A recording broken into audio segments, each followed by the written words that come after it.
Hello friends, आपके अपने YouTube channel MIM news bulletin में आपका हार्दिक स्वागत है। जैसा कि आप जानते हैं कि बिहार में लाइब्रेरियन की नियुक्ति के लिए इस बार STET परीक्षा का आयोजन होगा। उसी से संबंधित एक खबर आज के अखबारों ने प्रकाशित की है कि पॉलिटेक्निक में भी अब होगी लाइब्रेरियन की बहाली। राज्य के सभी पॉलिटेक्निक व इंजीनियरिंग कॉलेजों में भी लाइब्रेरियन की बहाली का प्रयास किया जाएगा। इसके लिए कवायद होगी। लाइब्रेरी साइंस के छात्रों की हर संभव मदद की जाएगी। ये बातें राज्य के विज्ञान एवं प्रौद्योगिकी मंत्री सुमित कुमार सिंह ने कही हैं। वे all Bihar trained librarian association की ओर से IMA हॉल में आयोजित नेशनल लाइब्रेरियन डे कार्यक्रम को संबोधित कर रहे थे। बिहार विधानसभा में पुस्तकालय समिति के अध्यक्ष सुदामा प्रसाद ने कहा कि लाइब्रेरी साइंस के महत्व को नकारा नहीं जा सकता है। किसी भी शिक्षण संस्थान की आत्मा लाइब्रेरी ही होती है। इसलिए सरकार को भी चाहिए कि राज्य में रिक्त पड़े लाइब्रेरियन के पदों को जल्द से जल्द भरे। तो ये बिहार सरकार का एक बहुत ही सराहनीय कदम है कि वे सरकारी स्कूलों के अलावा पॉलिटेक्निक व इंजीनियरिंग कॉलेजों में भी लाइब्रेरियन की बहाली का प्रयास कर रही है। अब छठे चरण के शिक्षक नियोजन से संबंधित खबर की तरफ नजर डालते हैं, जहां लिखा गया है कि कक्षा 5 तक के लिए पंचायत इकाइयों की 10,000 से अधिक शिक्षक पदों की काउंसलिंग आज की जाएगी। आपको बता दें कि प्रारंभिक स्कूलों में 90,762 शिक्षकों की बहाली के लिए दूसरे चरण में शुक्रवार को पंचायत नियोजन इकाइयों की कक्षा 1 से 5 तक की 10,000 से अधिक शिक्षकों के लिए काउंसलिंग होगी।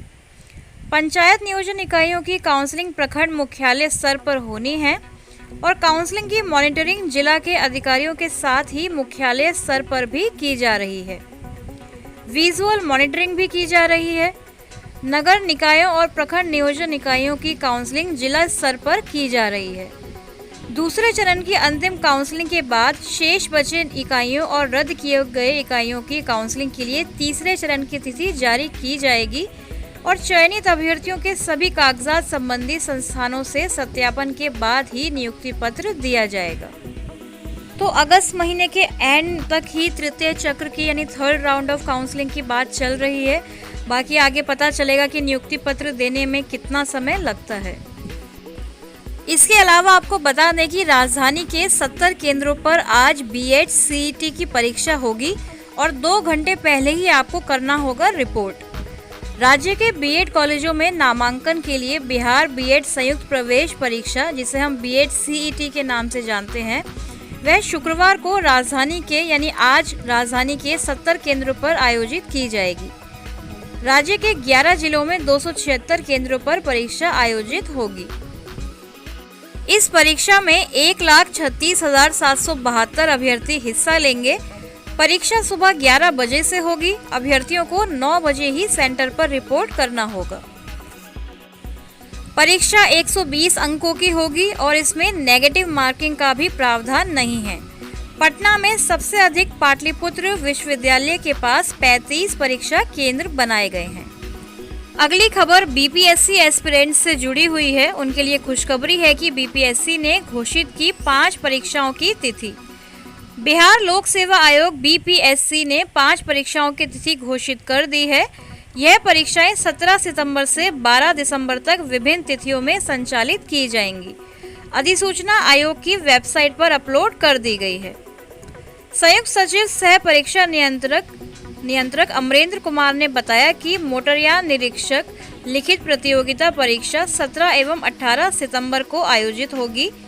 21 सितंबर को सहायक प्राध्यापक असैनिक अभियंत्रण, सहायक प्राध्यापक कंप्यूटर साइंस एंड इंजीनियरिंग तथा सहायक प्राध्यापक इलेक्ट्रिकल एंड इलेक्ट्रॉनिक्स अभियंत्रण की परीक्षा आयोजित की जाएगी। इसके अलावा बाल विकास परियोजना पदाधिकारी, जिसे CDPO कहा जाता है, प्रारंभिक प्रतियोगिता परीक्षा 31 अक्टूबर तथा 67वीं संयुक्त प्रारंभिक प्रतियोगिता परीक्षा 12 दिसंबर को आयोजित की जाएंगी। 31 अगस्त तक वैकेंसी का इंतजार किया जाएगा और परीक्षा तिथि में इसमें परिवर्तन भी अभी संभव है। तो इसी खबर के कॉलम में आयोग में कितने पदों में कितनी वैकेंसी आई है वह भी दिया गया है, जिसे आप जूम करके अपनी स्क्रीन पर पढ़ सकते हैं। शिक्षक नियोजन से जुड़ी एक और खबर आपको दे दें कि हथियार के बल पर काउंसलिंग हुई है, विधानसभा में मामला उठाया जाएगा।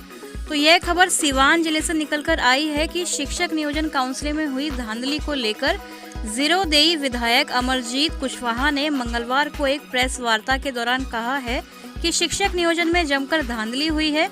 जिसका नाम मेरिट में था वह बैठे रह गया और नीचे वालों का नियोजन कर लिया गया।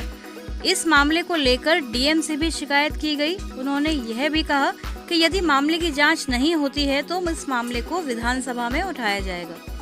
उन्होंने यह आरोप लगाया है कि इस नियोजन में प्रखंड विकास पदाधिकारी और प्रमुख सहित अन्य लोगों की मिलीभगत से काउंसलिंग में धांधली की गई है। एक महिला अभ्यर्थी ने जिला पदाधिकारी को इसकी शिकायत की है। उन्होंने कहा है कि मंगलवार को मेरी काउंसलिंग जीरोदेई प्रखंड के पंचायत शिक्षक नियोजन के लिए वीएम हाई स्कूल में थी।